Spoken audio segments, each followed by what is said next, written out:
might have been, but it was a little agitated. They went commercial and my guy Bubba's in 7th place.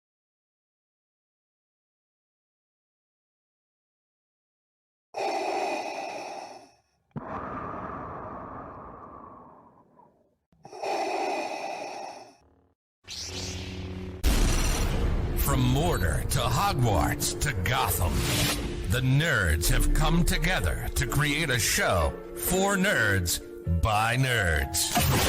Join nerds doing nerd things as they talk about all things nerdy. Stay up to date on the show by liking the Nerds Doing Nerd Things Facebook page. The name's Nukem, Duke Nukem, and you're watching the Nerds Doing Nerd Things podcast. I don't know why, but you are. Hi, welcome to the Wrestling with Nerds podcast.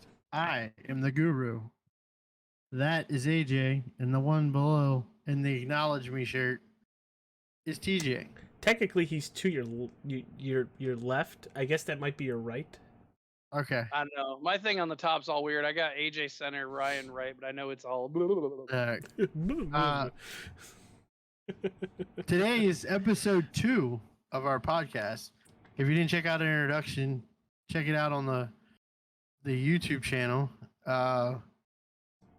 Today's topic, because I drew it, I picked it. We're talking about the mega powers. I've got somebody watching my back. Somebody I can trust. Ooh, Elizabeth. The madness. Yeah. The madness and the mania, baby. This Dude. is my cup of tea. This is a little farther out of both of your games. I think TJ said earlier he was only like 6 months old when this happened. 4. If 4 months old. WrestleMania was still in April, I was like 4 months old. What year is this? The start, 89 to 90. Yep, definitely before I was born. the start of this feud, well, the start of this story. Now, I've heard it many other places. Wrestling fans these days probably won't ever really go back and watch it again. This story is probably just as good or on that same levels as Taker and Kane, the Bloodline story. This story was told over a year span in a day where there wasn't a pay-per-view every month. There was only the big 4 back then. You had Saturday night's main event once a month on NBC, which drew huge numbers for this company, for the WWE, WWF. And that was like their showcase, kind of, where that would be the one time of the year besides the big 4 pay-per-views where you would see a superstar versus superstars. It was always superstars versus jobbers back then. Or I'm sorry, enhancement talents. But Had to add it that way. yeah, the mega powers, they were the two. Randy came into this company as a heel with the lovely Elizabeth, which I can She was lovely. I can say for sure, you can have Kelly Kapowski and you can have Topanga, which it's Topanga, I agree, but Miss Elizabeth was my first crush on TV. I saw You her and probably first. every other wrestling fan. And she was the middle part of this whole feud, this whole story, I should say, because it's not a feud until it exploded at WrestleMania 5. But Savage had been getting that push where fans were starting to cheer for him. The big capes, the big entrances that he made. He was getting that rub to becoming a face. How do you not love the pop-em circumstance too? Like the minute you start hearing that wind up, the crowd popped. It didn't matter if he was a face or a heel. They popped. I'll give you a good take on that. His WCW pop and circumstance song ring entrance better than the original because it's with an electric guitar, way better. But I digress. Touche. Savage started getting that push of being a babyface, and Hogan's already there. Hogan's already the top guy.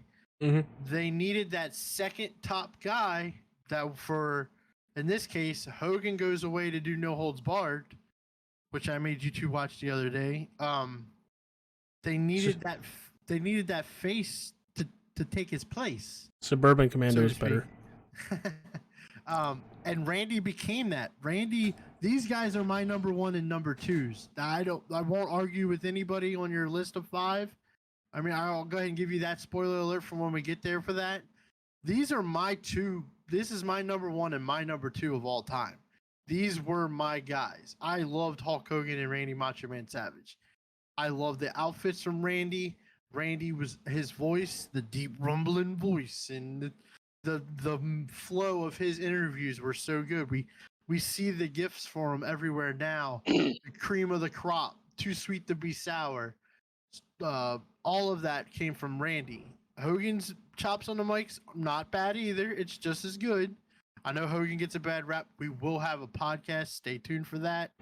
We will have a podcast strictly on Hulk Hogan, and I will let the IWC have my thoughts on that whole thing because I see him getting buried everywhere, and I'm tired of it.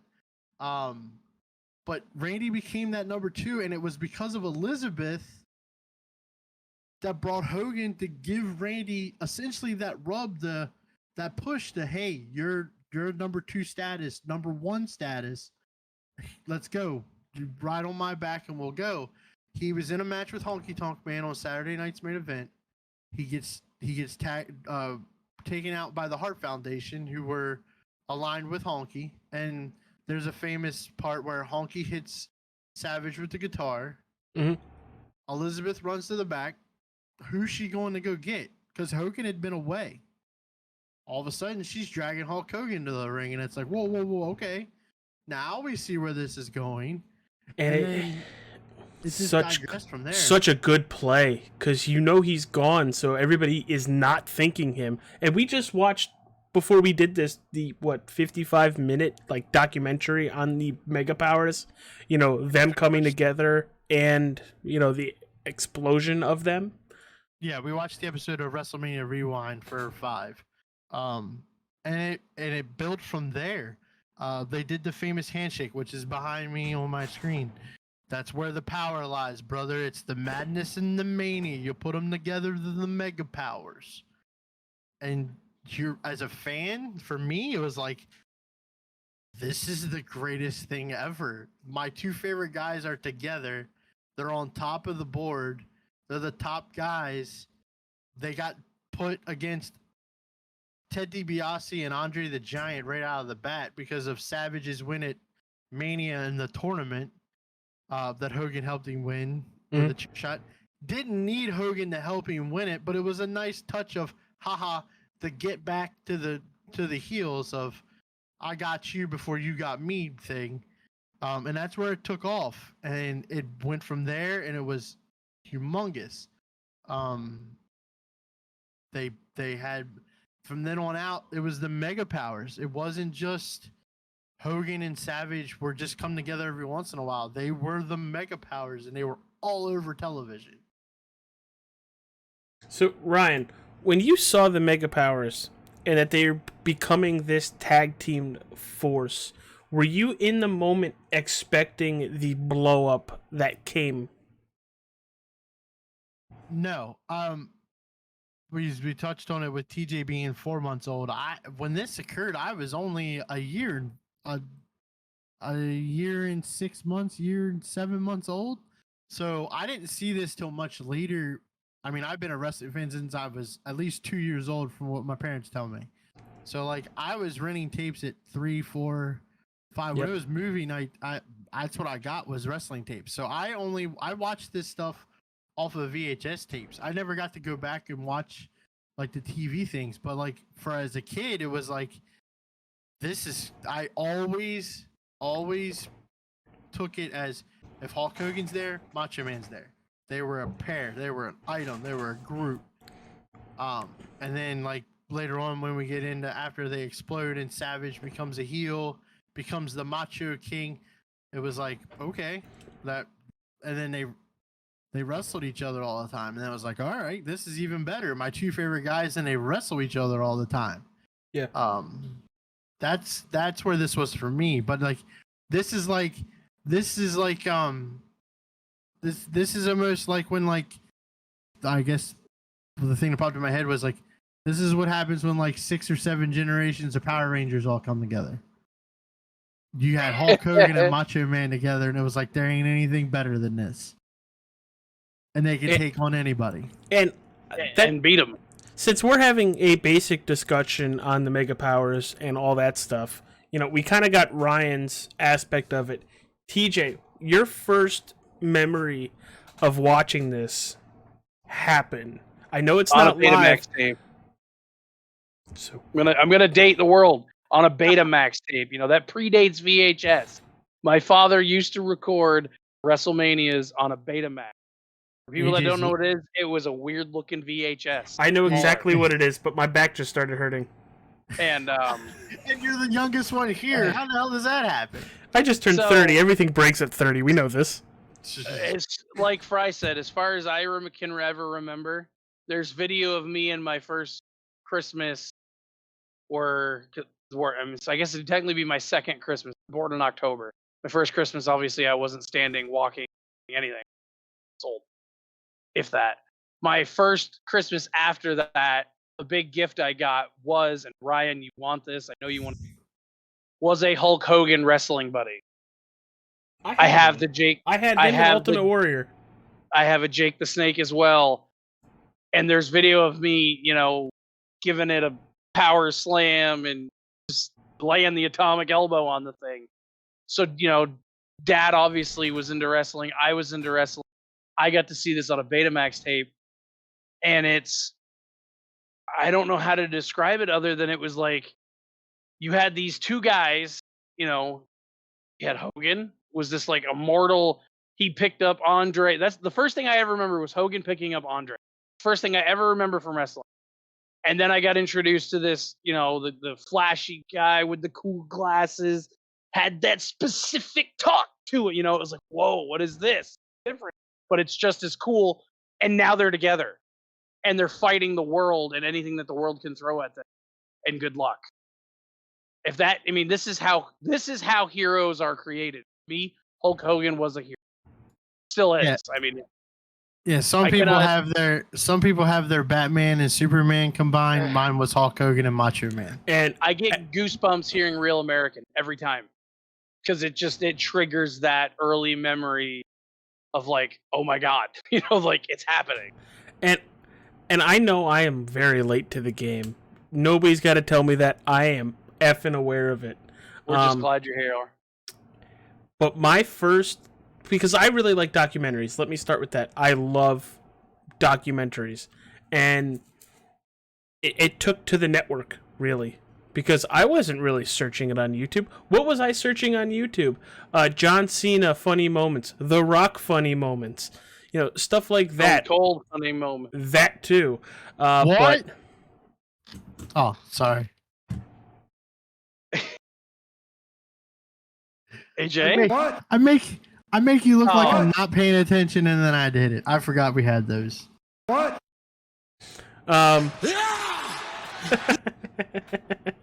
But no, my first time watching and dealing with and having fun with it was when the network came out in 2014 and started doing those like rewinds and those documentaries, kind of exactly what we watched basically. And I was like, I am pissed that I was not there to watch it when it was happening. Damn it, Dad. But I got into it, like really into it, and then I started following Macho Man, when he did his thing, and then after they started adding the Raws, SmackDowns, and just all because I don't think Raw and SmackDown were around then, but the show, the weekly show. The only thing back in these days for us was only syndicated shows on the weekends. We only had Saturday morning. You guys watch cartoons. Saturday mornings for me was WWE Superstars. What I'm saying is they had this on the network that you can go back and watch. Yes. And that's what I started watching. So I got this is what's going on. This is how the feud's progressing. And Mother Trucker, Randy is one jealous dude over basically nothing. Yeah. And you see that build. Well, yeah, the build for this is what makes this story so good, because you get the little nuances, so to speak. You get the video of Randy, after he won the belt, he'd always take Liz and throw her up on his shoulder. Well, you get the little caption of Hogan helping her up and maybe putting his hand on that little red bikini under her dress or something, like to help coast her up a little bit, or he'd give her an extra little squeeze of a hug. Anything to kind of put doubt in Randy's mind. They did it without you paying attention till they wanted you to pay attention. That's what made this story really good, because if you watched it, you didn't catch those parts.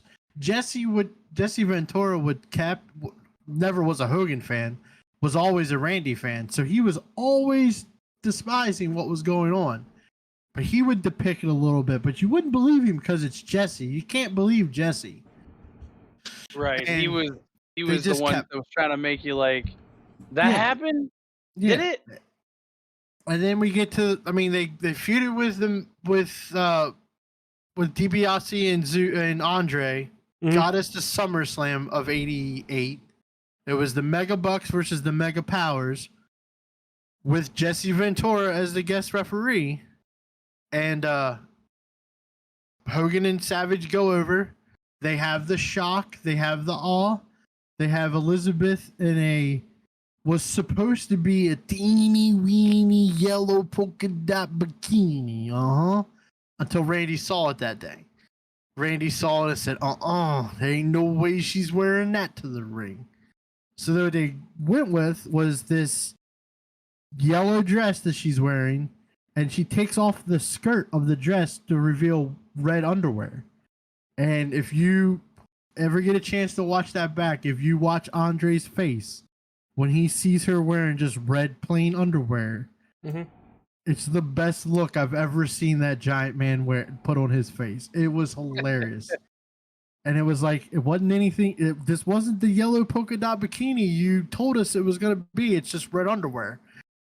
But it worked. For the 80s, it worked. And then you get the angle of, there's an awesome shot where Liz is on the apron.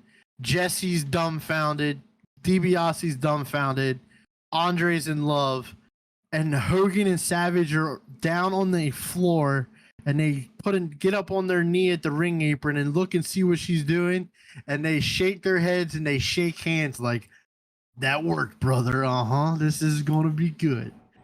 And then they moved into the Twin Towers, not the buildings. Sorry, pardon the pun. There was a tag team in the 80s known as the Twin Towers. It was the Big Boss Man before he was a good cop, and the African Dream Hakeem. They were the Twin Towers. They moved into that feud. That was a nice feud. They worked together. They still kept hinting around this the seed of jealousy in Randy. Hogan would again give Liz a little extra attention, let her go to the ring with him, all that kind of stuff. Randy started getting jealous. Hogan told him, he's like, brother, this love I have for Liz is like a sister. The same love I have for you, like a brother, were his words. And everything was fine. Yeah. We get to the Royal Rumble of that year, which was '89. Savage, Hogan, Hakeem, and two other ones in the Rumble. I can't think of them off the top of my head. Randy goes to dump Hakeem out. Hogan comes over to help. It eliminates both of them. Randy throws a fit. Randy starts to. He gets back in the ring like immediately and starts. And I think, if I'm not mistaken, he even slaps the shit out of him. He was at his limit. He felt like Hogan did that on purpose. And as a fan, you're sitting there going, Randy, no, that's not, like, through Randy's eyes, that's what's happening. But through your eyes watching it, you're like, that's Randy, that's not what happened.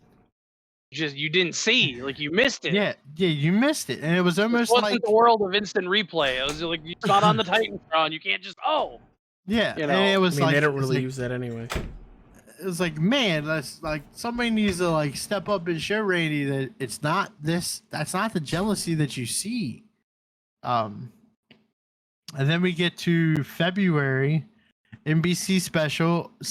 I believe it was Saturday night's main event, or it may have been the main event. The main event was always a separate event they did, and it was usually on a Sunday night for NBC. And it was Hogan and Savage as the Mega Powers tagging up to face Hakeem and Bossman. Hakeem throws Randy out of the ring, and he lands on Elizabeth. It's one of the weirdest things you'll ever see in your life because Elizabeth looks like a skeleton because she was so little and fragile because she's not an athletic woman. Like she lays there and like you can see her shoulder blades and everything. That part always kind of freaked me out as a kid when I saw it. I was like, was that Elizabeth or was that a mannequin? I can't tell. And Savage is down, Liz is down. Hogan checks on both of them. He's over top of Liz, seeing if she's okay, and Randy gets up, startled, wiping his head, looks at her, turns around, and there's your best friend straddling your girl, and it's like, well, what the hell's going on here? Yeah, no kidding. Randy gets back. I guess if you're Randy, you can kind of understand that, but us, fourth wall break, you're like, oh, that's just shitty timing. Yeah, but it's also like, Randy, you're laying on the ground and Hogan checked on you too. You know Hulk's there. You know you landed on somebody. You know you landed on somebody. Who'd you land on? The girl standing outside the ring. Like, and it never was her. Like, it's funny now looking back at it, but like Hogan's over top of Liz. Randy sees Hogan's over top of Liz, but he doesn't do anything to help Liz. It's like he didn't push Hogan out of the way and go carry Liz off or go get medical help. He got drugged back into the ring. Yeah. He gets drugged back in the ring. Hogan takes Liz to the back, coddles her, makes sure she's okay. All this stuff. Randy gets his butt kicked in the ring. I think, I'm off this topic, I'm off thing here. Hogan goes back out, helps Randy win the match. They both go to the back. Randy, it's a famous line there because this show was live. They usually didn't do live shows. And if I think Randy left him in the ring. It may have been. I think Randy leaves him after he comes back. If you go back and you watch, it's kind of funny because you catch it. But like Hogan and Savage are standing there face to face, and Savage is just going off about everything.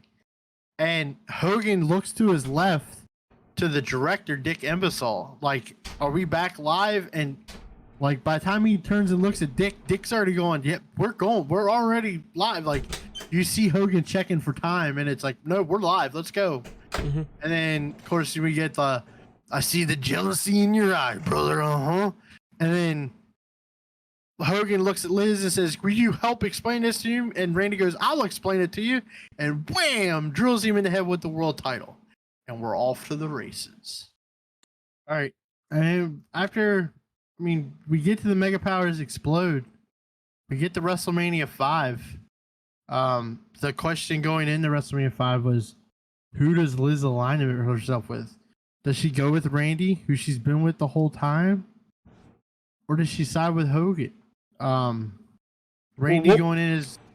Go ahead. What were you rooting for? What did you want her to do? Watching it, what did you want her to do? Because myself, Randy is psychotic. He's scary. He's dangerous like this.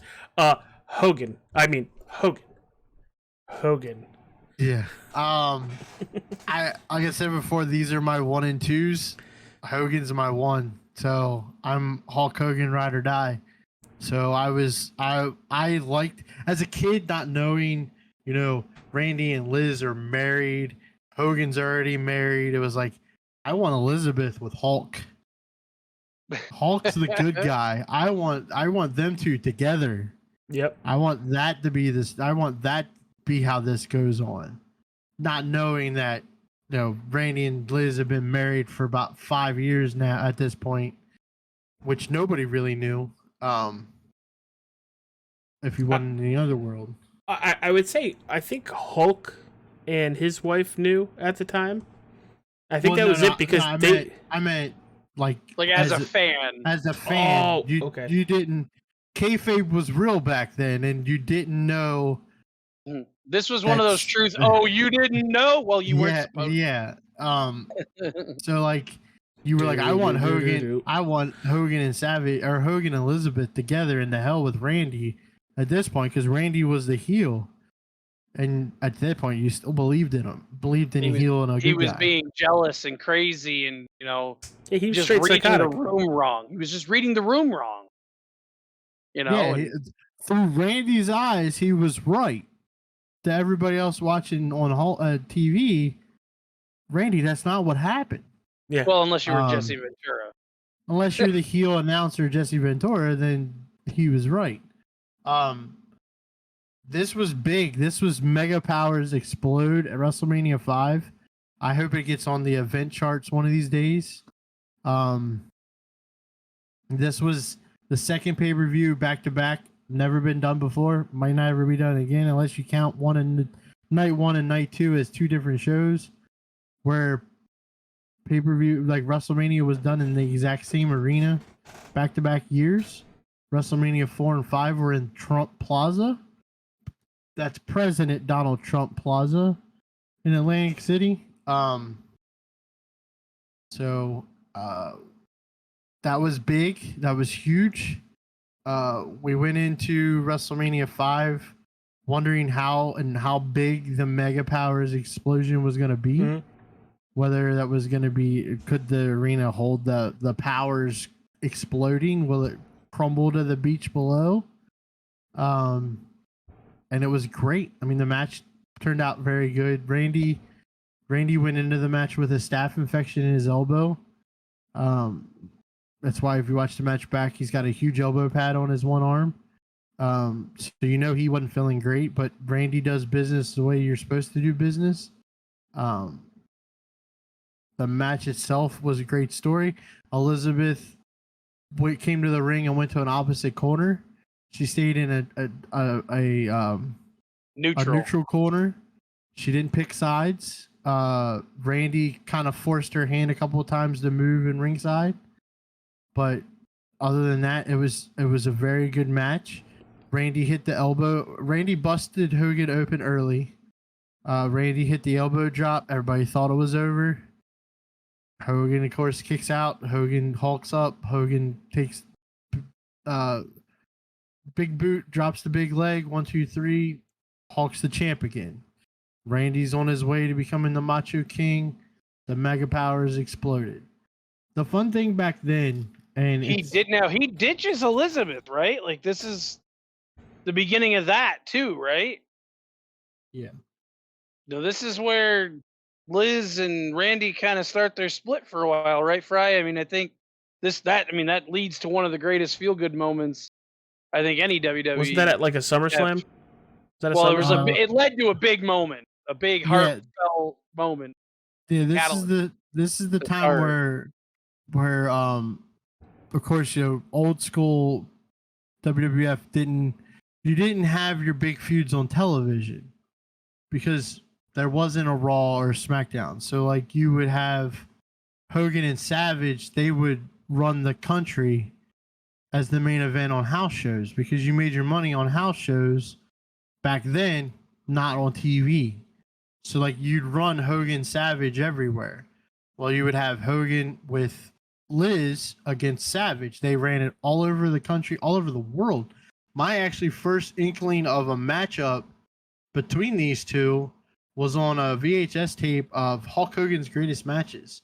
And it was Hulk Hogan with Liz versus Randy Savage. And of course, then he adopts or wins the King of the Ring, becomes the Macho King with sensational Queen Sherry as his valet. Sherry Martel, one hell of a talent. It's very criminally underrated for her time. Scary Sherry. Scary, yes. And that match was in France, and it was on this tape. Oddly enough, I watched it so many times that literally when I counted the 3, 1, 2, and 3, I count it like Randy does because I've watched it so many times, and I just picked up on the way he does 3, and I still do it to this day, and I still love that I do that. But yeah, this is she goes with Hogan for a little bit. It's not very long, and then she takes a very long break. Hogan and Savage. I know a lot of personal issues were going on with Randy and Elizabeth at this time as well, like real life. Yeah, I mean she takes a break from TV for a while. Hogan and Savage kind of go their separate ways with things. Randy eventually becomes a face again, wins the world title from Flair. Is still Macho King. Starts feuding with Warrior, costs the Warrior the world championship at WrestleMania or Royal Rumble 90. And then they have their huge match at WrestleMania 7 for Randy's retirement because Randy wants out of the ring for a little while. At that match, Randy loses. Sherry attacks him. Elizabeth, unannounced to anybody, is at ringside. She runs down. She bitch slaps Sherry, pulls her hair a little bit. Was she planted? Was she planted before that match, or was she there the whole show? She was planted there, but she was put there for that part. But nobody knew she was gonna be there. Like it wasn't announced that Elizabeth was gonna be there. I did. So they have that that whole interaction. They move on. Elizabeth and Randy get married on TV, otherwise, but they've already been married for years. There was always a rumor that, of course, it's kayfabe, but like wrestling fans, they always like spreading rumors. The main event for SummerSlam 91, when Liz and Randy get married, is Warrior and Hogan versus Slaughter, Mustafa, and Adnan. And there's the part that's now famously known that Warrior chases Adnan and Mustafa to the back with a chair, and then Hogan finishes the match. It was always a rumor, or always fan talk, that Warrior ran back to the back early so he could get to the reception of their wedding, not knowing he got fired. And then they move on. Of course, they have all their things. These two don't really encounter each other again until we get to WCW. But they're still, like, even during that time, it's Hogan 1A, Savage 1B as far as like fandom goes. They get to WCW. Hogan gets to WCW. He takes on the Dungeon of Doom. He wins the world title. He's facing Flair and the Horsemen. Mm-hmm. He's only got Brother Brudai and Sting for backup. They need a third one for backup for him. And then Savage leaves the WWE after being an announcer on Raw for years, and shows up on WCW. And it was fun because it was like everybody knew their heat. Like, did you know their heat, TJ? Did you know that they didn't get along at that point? I didn't realize there was like a real life thing. No, like I didn't. It's not, it's not like today where like everything's published. You know what I mean? Yeah. Like, so no, I had no idea that they didn't actually like each other. Yeah, that I knew because of the documentaries. I know now, obviously. Yeah, then, I never saw it. I wasn't involved into wrestling until I was probably 15. So right now, you're just being the anchor point of this podcast. Yeah. Okay. We'll get to the AJ topics eventually. Yeah, but I've seen this. But don't. No, I know. We're just giving you stuff. I know, but I know what we're talking about. I've seen a lot of stuff going into this, and it was insane. Well, I have a very serious question for you, AJ. What did you see first live? A Randy Savage match or Randy Savage and Spider-Man? Going nowhere. I got you for 3 minutes. 3 minutes of playtime. The answer is Spider-Man, folks. The answer Love is Bonesaw McGraw. The answer is Bonesaw McGraw, folks. Love you, pal. Listen here. Don't lose your hair. Don't lose your hair over this. You'll be fine. I tied it back to nerds for you. and to get back on the subject, Randy and Liz are divorced at this point. The whole divorce thing, from what we've all heard, is Hogan and his wife's fault. Well, sounds more like it was his wife's fault. Again, it was another one of those, oh shit, I'm in the wrong situation at the wrong time. Elizabeth and Randy lived right up the beach from Hulk. And the rumors and the stories, and I've heard it from Lanny, and I've heard it from Hulk, and I've heard it different ways, was Randy was on the road, and Elizabeth left the house and didn't come back. Yeah. She may have went and stayed with Hogan and his wife. Hogan's on the road most of the time, doesn't know what's going on while she's seeing somebody else, and Randy blames Hogan for it. Who is she seeing? Was it? No, this was a non-wrestler. That happened. What you're thinking is a while later. Oh, okay. This was before that. This was some kind of doctor down in Tampa. But like Randy blames Hulk for it. Hulk's like, I'm on the road. I'm with you 89 or 98% of the time. How's it my fault? So what you're saying is, Randy was crazy, kayfabe, but he was also crazy.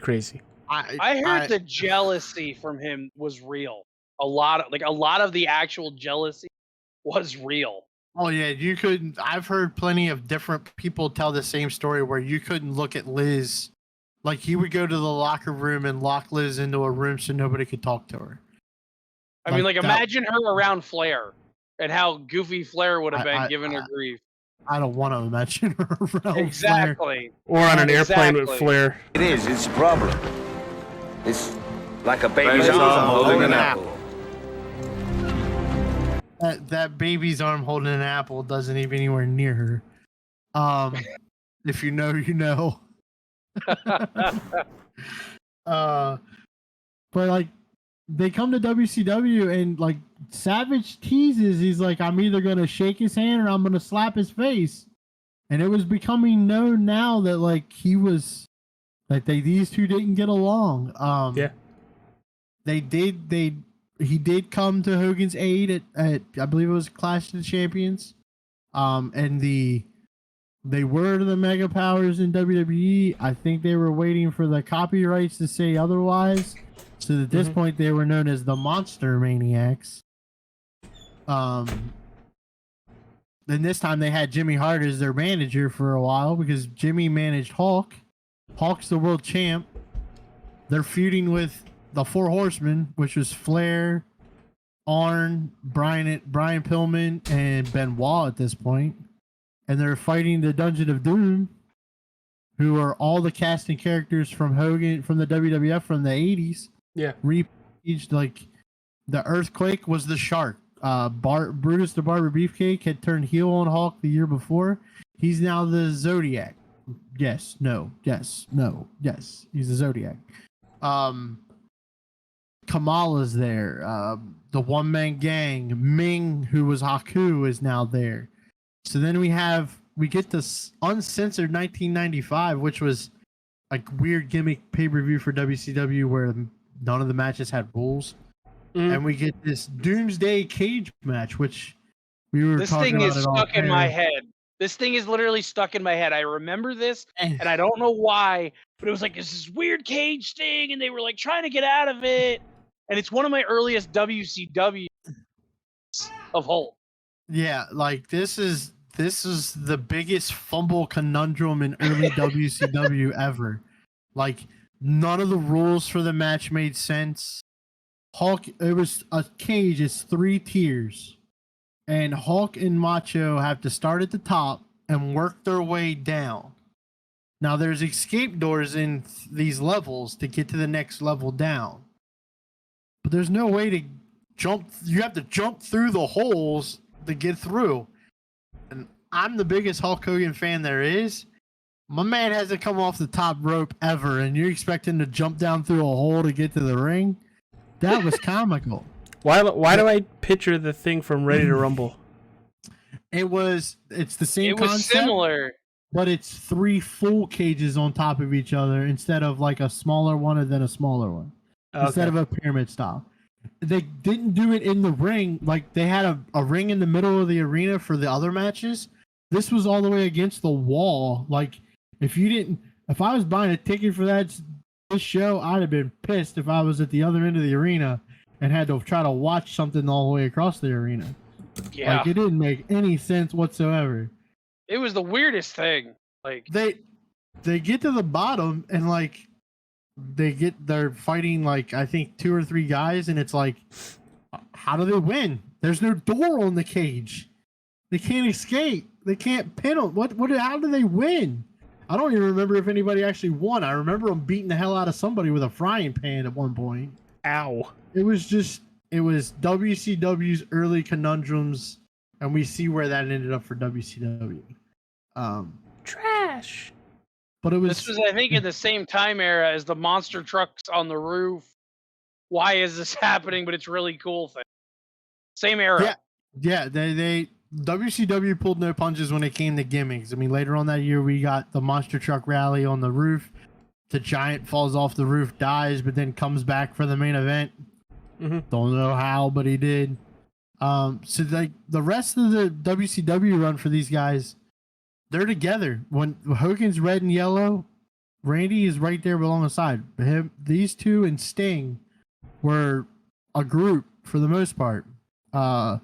Until we get to Bash at the Beach 1996. Who's the third man? Who's the third man? It was supposed to be Mabel. Have you not heard? Different podcast. Love them guys.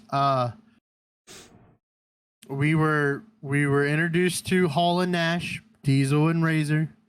They were brought in. They was supposed to appear as if they were coming from the north to invade. It made perfect sense to turn Hulk Hogan heel.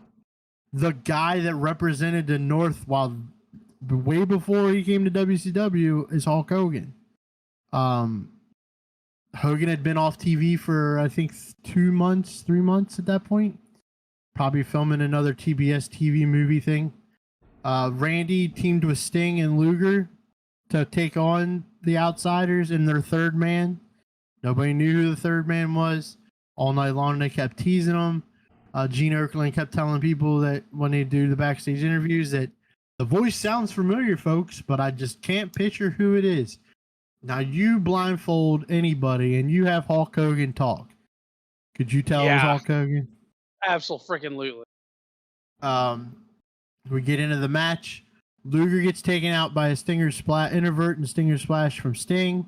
He's behind Nash when Sting goes to deliver it, gets his head crushed into the turnbuckle. So now it's back to a tag match. Later on, Randy's laying in the middle of the ring, and all of a sudden, here comes the Immortal One down the aisleway. Coming to save Savage. You get the feeling that okay, he's coming to do business. I'm not one of those ones that believe that Bobby the Brain Heenan ruined it by asking if he was a third man. If you watched wrestling for the 10 years prior to that, Bobby the Brain Heenan and Hulk Hogan despised each other. For Bobby the Brain Heenan to question what Hulk Hogan was doing made perfect sense, in my opinion. Bobby the Brain Heenan asking if he's the third man, and I love Dusty. What are you talking about? Yeah, he's meaning to do business. He goes down. He takes the shirt off. Hall and Nash get out of the ring. Like, oh, we don't want none of the big guy. No. Hogan backs up into the corner, drops the boom right on Savage. And that place gets quiet. That place gets quiet. It's probably that's probably the most shocking heel turn ever. I will 100% agree with you on that. And I don't think it ever gets topped. That arena was quiet. I can tell you from experience, my house was quiet. I didn't know what to think. Because here's Hulk Hogan, the guy that's been the number one guy for me forever, and I'm like, I don't know what vitamins, read your books. it was eat your vitamins, say your prayers, and believe in yourself. I was hoping you'd do it. That's why I said it. But it was like you I just. think I failed at all three. It was weird. It was weird for me as a fan for a little bit. Didn't take me long to start seeing the black and the white was the way to go. Brother. So you had the Hogan change. Randy was the face. This was roles reversed from their feud in WWF because Hogan's the heel, Randy's the face, and everybody's on Randy's board. You go to Halloween Havoc that year, and you get Randy versus Hogan. Again, TJ's favorite, a monster truck, is there because Randy's sponsored by Slim Jim and comes out to the ring in a monster truck, which they found the hat for that on that Treasured show, which was pretty nice. And it was like Hogan just got done filming Three Ninjas, which AJ, have you seen the Three Ninjas? Never heard of it.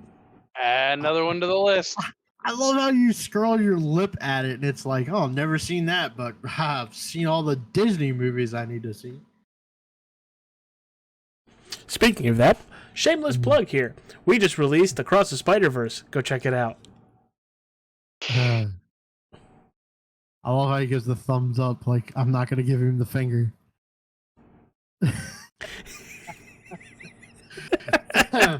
Come elbow drop that smile off his face.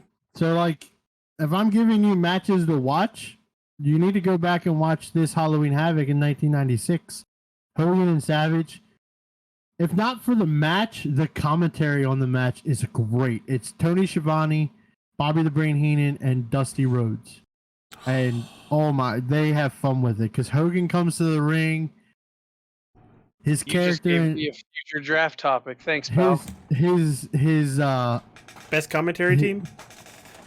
Or just commentators, but yeah, continue. His character in Three Ninjas is a guy by the name of Dave Dragon. And he's supposed to have, like, Power Rangers as his backup. But, like, he's supposed to have, like, a spiked haircut. Mm-hmm. Hogan hasn't had hair on his head since he was born. Now he's got spiked hair in a movie. Well, I mean, poor AJ. So he comes to the ring. Of course, he's Hollywood Hogan making movies, brother. He comes to the ring with his spiked hair on. And Randy gets to the ring and sees him and gives him a look like, take that shit off your head. Everybody knows that shit's fake. And I mean, it's just great in the match. At some point, the toupee comes off. Randy puts it on, puts Hogan's sunglasses on, and I think Dusty calls him that's the meanest skunk I've ever seen in my life. So they build off of that. They go away from each other for a little while. Randy kind of takes a vigilante role like Sting. And he kind of teases back and forth. Mm-hmm. At this time, you were watching. AJ hadn't started watching it yet. He was freshly still in diapers. Goo fucking gaga. Was you a WCW guy or an NWO guy? So for me, I loved Sting with color. When You prefer Surfer Sting. When Sting lost color, I didn't know what to think until Wolfpack Sting. So like that in between, it was kind of like it was more just back with Hogan. It was WCW was a weird time for me because that was also in the middle of the Monday, and there was a lot of things happening on the other network that it was kind of like Dad and I would flip back and forth. Yeah. During commercials, but WWE was on more. Yeah. So you prefer Surfer Sting and Tomato Face Sting over Crow Sting? Well, keep that. Yeah, I like Crow Sting. Early on. There ain't a whole lot of people that will put Tomato Face Sting anywhere remotely close to those two, but that was a cool time. Early on. The white face definitely grew trying to validate it down the stretch. And we'll get onto that when we do a Sting one, but that was created by Scott Hall. That's one of the great minds in our business. Crow Sting is created by Scott Hall, and he was supposed to be the backup in case Hogan didn't go through with turning heel to be the NWO. It was going to be Sting. Can you fucking imagine? So it would have been interesting to see WCW's franchise guy become the NWO leader. It would have been really interesting to see, but they made the right choice with Hulk agreeing to do it. Of course, this is WCW. If Hulk didn't want it to work or want to do it, that don't work for me, brother. So, Ryan, basically, since we're kind of closing out on this Mega Powers thing, what portion of this feud, if you had to pick, was the go back and if you're just gonna watch this moment? Oh, it has to be the Saturday night main event where they explode. You have to watch all of that, and even WrestleMania 5, if you just watch both of those two shows together, it's where they exploded and then where it culminated with them finally having their match. That's definitely where I would go with this. The WCW stuff was fun because it was roles reversed, so it's kind of fun if you go back and you watch WrestleMania 5 where Savage is the heel, Hogan is the face, and flip it and go watch the Halloween Havoc where Savage is the face, Hogan is the heel. It's very cool to see the contrast between the two of them and how they work. And of course, then we get back to the whole thing with Savage. Savage goes and joins Hogan in the NWO, and he's his right-hand man, but they don't like each other in real life, but they were always tied together. You always tie Hulk Hogan and Randy Savage together, just like you tie Ric Flair and Sting together. Hogan or Austin and Rock, Foley and Hunter. You always tie Hulk Hogan with two people, or three people for my instance. You tie him with Randy Savage, you tie him to Roddy Piper, you tie him to Andre the Giant. That's the three that you tie Hulk Hogan to. And they were the best of the best, in my opinion, with those three that he's tied to. Randy was unique. Randy was different. Randy in the ring was way better than Hogan was. But Randy made up for his size and his height. Because if you ever watch Randy in the 80s, he's on his tippy toes the whole time. Mm-hmm. Like that picture of AJ here. See how close they are in height?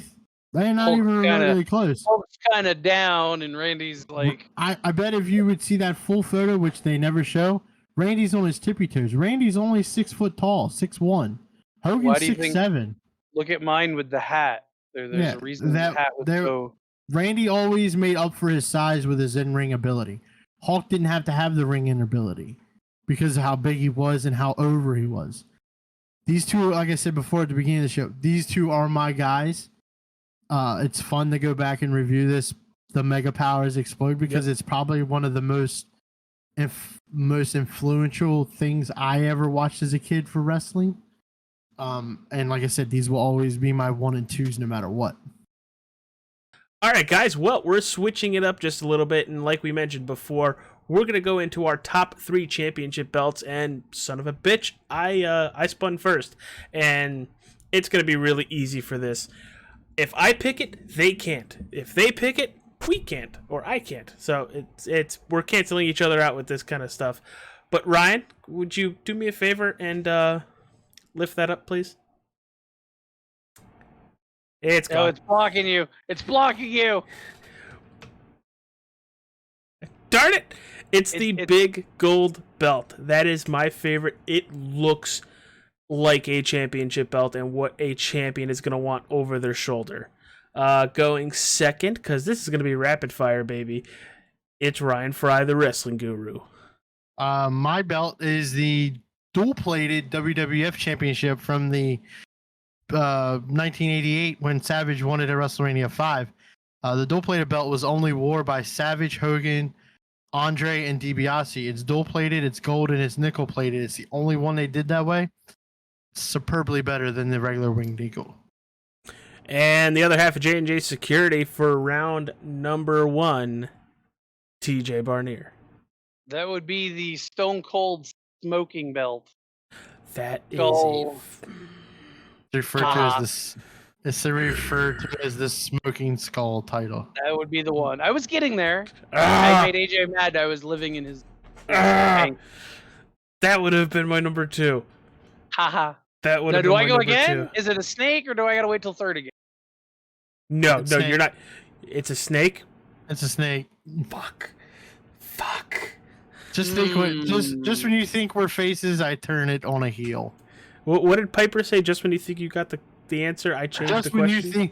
Just when you think you got the answers, I change the questions. You know, I always thought it was cool, and some people hated it. I'm going the spinner belt. Good. Which God one? Almighty. The John Cena the one. spinner belt. He's got 2 of them. the first one. I don't the U.S. or the world title, or the WWE title is what he's referred to. the one with the big W. Dog. Okay. I go bigger, I go home. Cool. We noticed. I liked it. It was cool. I don't have to worry about that one. Oh man, I'm glad I don't have that one on my list. I don't. Nope. Well, you kind of. so I mean, oh so my it's thunder! back I to like me. Winged Eagle. It's back to me. My second favorite championship belt is the WCW United States Championship. I actually have it upstairs. There's 2 versions of that. There's a 3-plate and a 5-plate. I like the 5-plate. The 5-plate was a smaller belt. Rick Rude and Sting and Dustin Rhodes wore it in the early WCW days. So with my second pick and the final pick of round number 2, out of our top 3 championship belt draft, AJ Capola, the bald one, is picking the Intercontinental title, the white belt version, the original. The Reggie Parks Intercontinental Championship. Yes. I thought that thing was gorgeous, and like the big gold belt, it looks like a championship that you want, not just because of you being a champion, but because of what it means. And now, I go again, because, we're not changing it now that it's a snake draft. And this might be a weird one, because I've gone retro with my first 2, but I'm going to go with the current AEW championship. That's a lot of gold to have on a belt, and I do think it looks badass, and especially with MJF having it, badass meets badass. Where it's Bradbury. Burberry. Burberry. All right, Ryan, what do you have for your final pick? Oh, you're going to make me think about it, aren't you? No. I was going to say, I was like, bullshit. My third favorite championship is the TNA World Championship Eagle Belt. It's very similar to the WWE Undisputed Belt from the early 2000s. Kurt Angle wore it. AJ Styles wore it. It's a very classic looking world championship with a giant eagle and a globe. And sounds like if we don't have that, people don't like it. So I'll take that. The TNA World Heavyweight Championship from early 2000s. And TJ, as he's looking it up on his phone to make sure he says it right, describes it right. I'm still not going to probably get it right. But I do believe it's the second version of the X Division title, mostly because I thought the X Division was the coolest fucking. I can say that, right? I hope so. It's. I don't know if it'll. No, I know what you're talking about. We'll have the graphic. You can zoom in. It's really cool. It was like pointy, and it was just the division itself was. And I loved what it represented. I loved the reason weird I watched TNA cage match. Like it wasn't a cage match, but they had it from like the zip line. Yeah, that was the X Division. It was really freaking cool. If it wasn't for that, I wouldn't even have watched TNA. It wasn't about weight limits. It was about no limits. That was the tagline for the X Division. All right, Ryan. Well, run down what we picked, where we picked them, and who picked what. All right. Then with my first pick, I took the WWF dual-plated Gold Eagle belt from the 1988. He took the correct words, the Smoking Skull belt that Stone Cold had. AJ with TJ's second pick, he took the Cena Spinner belt.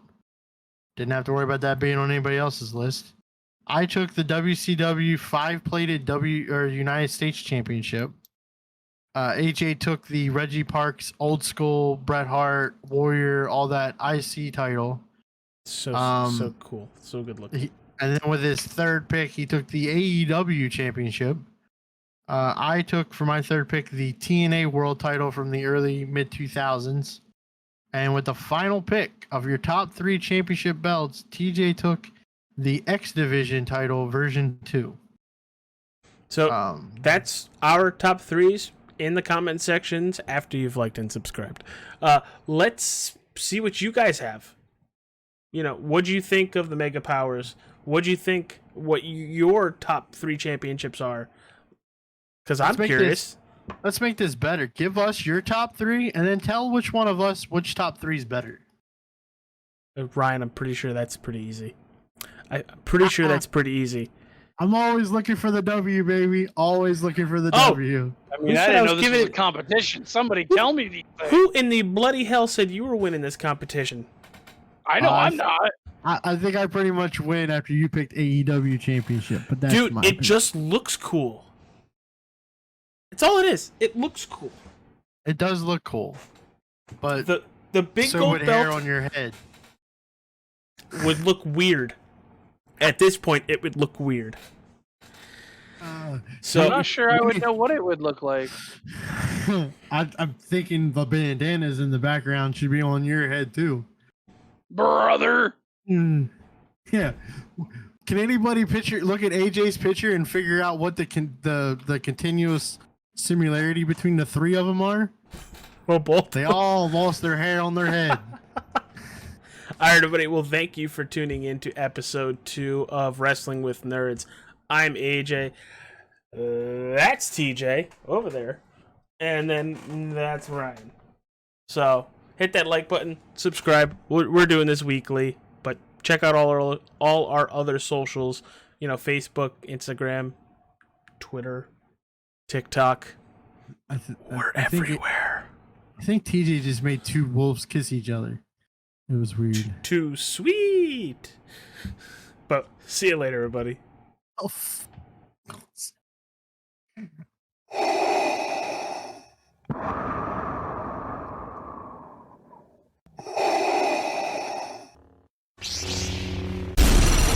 From Mordor to Hogwarts to Gotham, the nerds have come together to create a show for nerds by nerds.